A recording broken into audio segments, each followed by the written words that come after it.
There's no feeling more intense than starting over. If you deleted your homework the day before it was due, as I have, or if you left your wallet at home and you have to go back after spending an hour in the commute. If you won some money at the casino and then put all your winnings on red but it came up black. If you got your best shirt dry cleaned before a wedding and then immediately dropped food on it. If you won an argument with a friend and then later discovered that they just returned to their original view. Starting over is harder than starting up.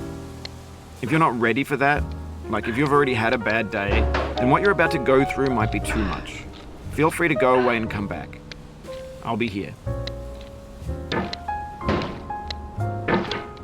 Alright, thanks for coming with me on this trip. I'll understand if you have to take a break at any point. Just find a safe place to stop and quit the game. Don't worry, I'll save your progress, always, even your mistakes.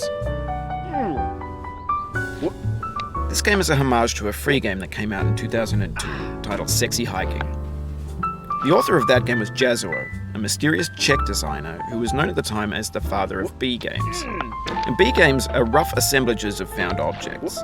Designers slap them together very quickly and freely, and they're often too rough and unfriendly to gain much of a following. They're built more for the joy of building them than as polished products. In a certain way, Sexy Hiking is the perfect embodiment of a B game. It's built almost entirely out of found and recycled parts, and it's one of the most unusual and unfriendly games of its time. In it, your task is simply to drag yourself up a mountain with a hammer. And that act of climbing, in the digital world or in real life, has certain essential properties that give the game its flavor. No amount of forward progress is guaranteed. Some cliffs are too sheer or too slippery, and the player is constantly, unremittingly in danger of falling and losing everything. Anyway, when you start Sexy Hiking, you're standing next to this dead tree that blocks the way to the entire rest of the game. It might take you an hour to get over that tree, and a lot of people never got past it.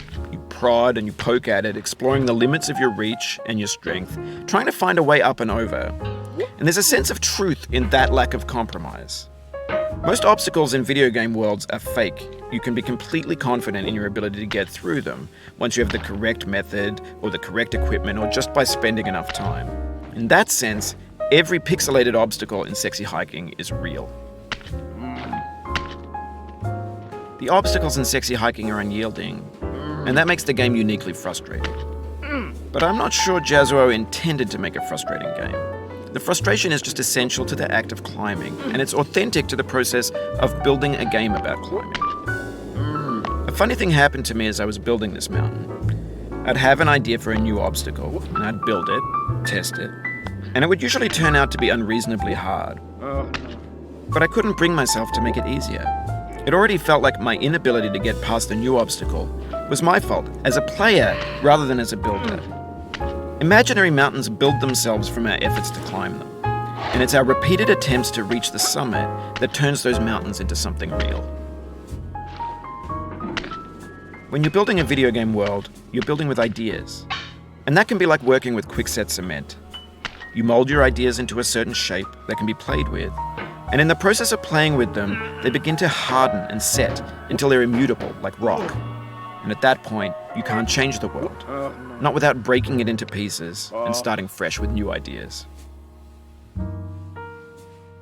For years now, people have been predicting that games would soon be made out of prefabricated objects.